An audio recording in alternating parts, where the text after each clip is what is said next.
par des personnes qui ont eu affaire à vous. Et j'ai Julien Courbet en ligne qui souhaiterait vous parler. Je peux vous le passer, monsieur? Voilà, je vous le passe, Julien.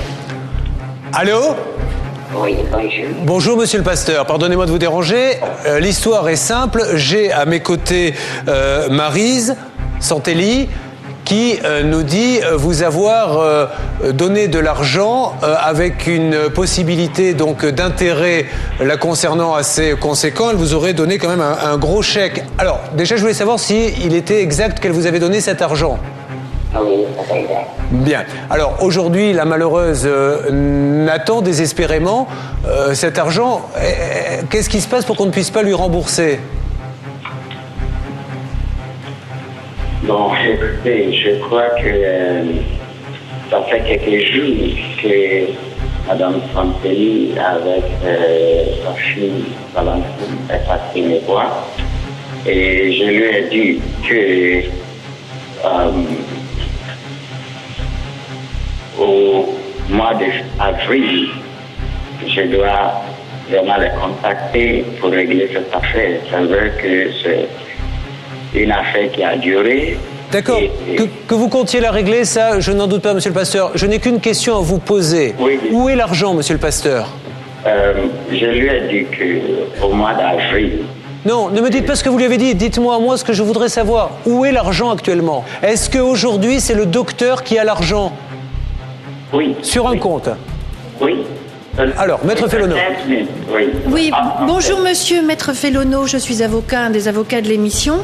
Moi, il y a quelque chose qui m'inquiète dans ce que vous me dites. Le chèque de 145 000 €, vous l'avez-vous encaissé sur votre compte? Et c'est vous qui avez donné le chèque en Côte d'Ivoire.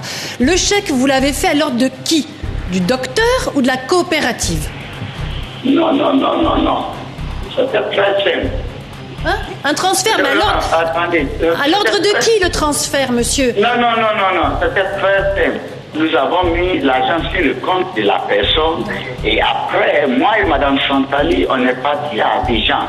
Avec le docteur, on est parti dans le bureau de ce monsieur qui a remis l'équivalent dans la main du docteur. Donc, si j'ai bien compris, vous avez donné l'argent à une tierce personne qui, dans le bureau à Abidjan, a remis cet argent directement en main propre au docteur.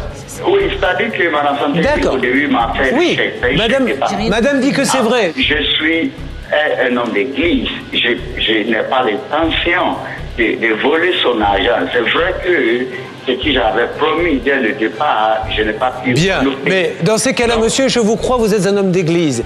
Pourquoi avez-vous dit, et je pose d'abord la question à Valentine, et après vous répondrez, monsieur, vous a-t-il demandé de n'en parler à personne?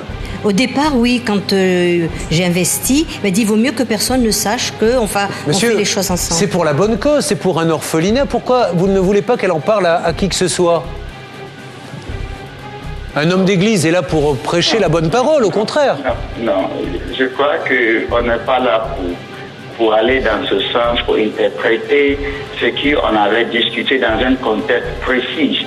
Et aujourd'hui, on va utiliser ça contre moi. Je crois que c'est pas juste. C'est pas juste. Mme Santelli sait bien que je n'étais pas là pour voler son argent. Elle n'en sait rien, monsieur. Elle n'en sait rien.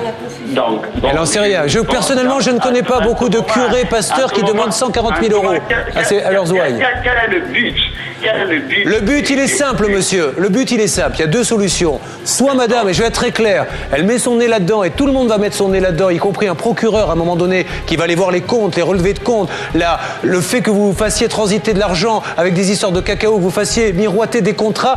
Combien elle avait le droit? À combien d'intérêts vous lui avez proposé? 125 000. 125 000 € d'intérêt, monsieur? En 6 mois? Non. Quoi non? Bon, je n'ai jamais proposé un intérêt. C'est sur le contrat?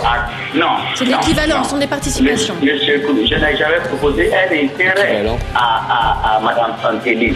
On est parti à Abidjan, le docteur a fait un papier. Et je crois que ce papier est avec vous. Moi, Je l'ai. C'est pas moi qui a écrit ce papier. Mais monsieur, c'est pas grave que ça soit pas vous. C'est vous qui l'avez mis dans ce guêpier. Elle le connaissait, elle, le docteur. C'est vous qui lui avez proposé cette affaire. C'est vous qui êtes en première ligne. Nous sommes en pleine conversation, mais le téléphone coupe soudainement. Nous tentons de rappeler notre journaliste. Rien à faire. Alors qu'en régie, on met tout en œuvre pour joindre Timothée Vienne, nous décidons de reprendre l'affaire du magnétiseur qui a fait perdre 80 000 € à Martine et Audrey. Il est en ligne. Combien prenez-vous par consultation, monsieur? Ça dépend de la chose. Normalement, je prends 65 €, monsieur. D'accord. Alors, est-ce que vous vous rappelez avoir reçu une jeune fille juste avant d'avoir reçu madame au restaurant? La semaine dernière. Une jeune fille avec des lunettes noires. Peut-être, oui. Voilà, c'était une journaliste.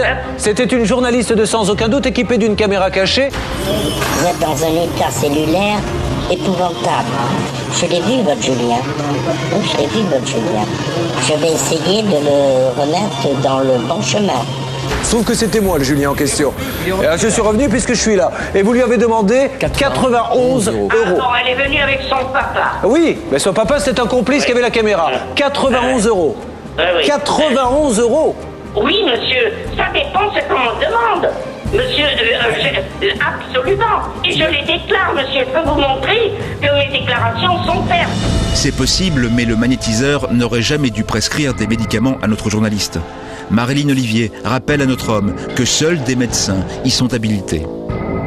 Pensez-vous qu'en qualité de conseil, d'aide juridique, etc., vous avez le droit de prescrire, de faire des prescriptions, des gélules, des produits, etc.